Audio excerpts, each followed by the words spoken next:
Suara takbir berkumandang mengiringi gempuran sengit yang dilancarkan Brigade Al-Qassam, sayap militer Hamas terhadap sejumlah kendaraan tempur Israel. Para pejuang Palestina juga menyatakan telah berhasil menewaskan sejumlah tentara Israel dalam operasi tersebut.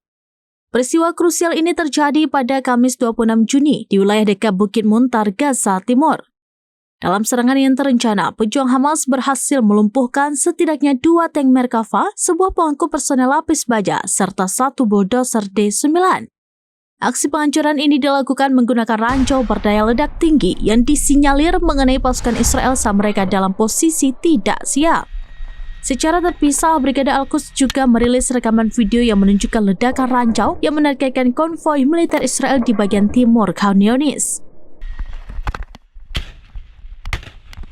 Download Tribun X sekarang, menghadirkan lokal menjadi Indonesia.